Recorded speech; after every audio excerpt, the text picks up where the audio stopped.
আগামীকাল নির্বাচনী প্রচারণা যেহেতু শুরু হতে যাচ্ছে, বিএনপি চেয়ারম্যান জনাব তারেক রহমান সেটি শুরু করতে যাচ্ছেন সিলেট সফরের মধ্য দিয়ে। তিনি আজ রাত 8:15 বিমানযোগে সিলেটে পৌঁছাবেন।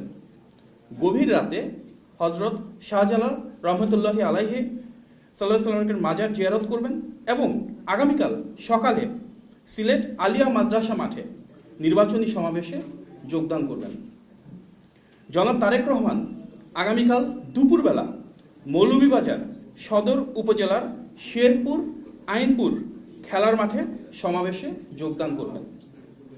যাত্রাপথে হবিগঞ্জ জেলার শায়েস্তাগঞ্জ উপজেলায় প্রস্তাবিত নতুন উপজেলা পরিষদ মাঠে সমাবেশে যোগ দিবেন। তারপর ব্রাহ্মণবাড়িয়া জেলার সরাইল উপজেলার কুট্টাপাড়া ফুটবল খেলার মাঠে নির্বাচনী সমাবেশে যোগ দিবেন এবং বিকালবেলা কিশোরগঞ্জ জেলার ভৈরব স্টেডিয়ামে নির্বাচনী সমাবেশে যোগদান করবেন। এরপর যাত্রাপথে তিনি নরসিংদীর পৌর এলাকা সংলগ্ন নির্বাচনী সমাবেশ হয়ে নারায়ণগঞ্জ জেলার 2500 রূপগঞ্জ গাউছিয়া এলাকার সমাবেশে যোগদান করবেন এবং তারপর গভীর রাতে গুলশানস্থ নিজের বাসভবনে ফিরবেন ইনশাআল্লাহ। বিজলি কেবলসের স্কিন কোটেড ইনসুলেশন আগুন প্রতিরোধী। বিজলি কেবলস, নিরাপদ আজীবন। এই লক্ষ্যে ইতিমধ্যে আমরা সংশ্লিষ্ট প্রতিটি জেলার প্রশাসক তথা রিটার্নিং অফিসার, যার মাঝে রয়েছে সিলেট, সুনামগঞ্জ, মৌলভীবাজার, হবিগঞ্জ, ব্রাহ্মণবাড়িয়া, নরসিংদী, নারায়ণগঞ্জ এবং ঢাকার সংশ্লিষ্ট পুলিশ বিভাগ এবং অন্যান্য কর্তৃপক্ষকে চিঠি প্রদানের মাধ্যমে অবহিত করেছি।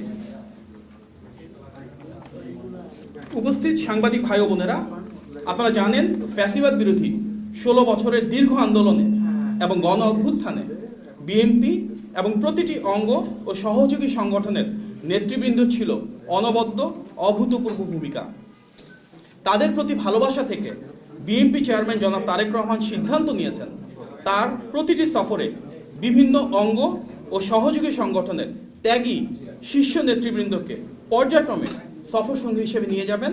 তাদেরকে দেশের জন্য, গণতন্ত্রের জন্য যে সংগ্রাম তার জন্য মূল্যায়িত করবেন। সিলেট সফরে বিএনপির চেয়ারম্যানের সঙ্গে যাচ্ছেন জনাব আব্দুল কাদের ভূঁইয়া জুয়েল, জনাব মামুন হাসান, জনাব আব্দুল মোনায়েম মুন্না, জনাব কাজী রওনাকুল ইসলাম শ্রাবণ, জনাব ইয়াসিন ফেরদৌস মুরাদ এবং জনাব রাকিবুল ইসলাম রাকিব সহ বেশ কিছু ত্যাগী সংগ্রামী তরুণ নেতৃবৃন্দ। সামনের সফরগুলোতে এভাবে আরও অনেকে সম্পৃক্ত হবেন ইনশাআল্লাহ।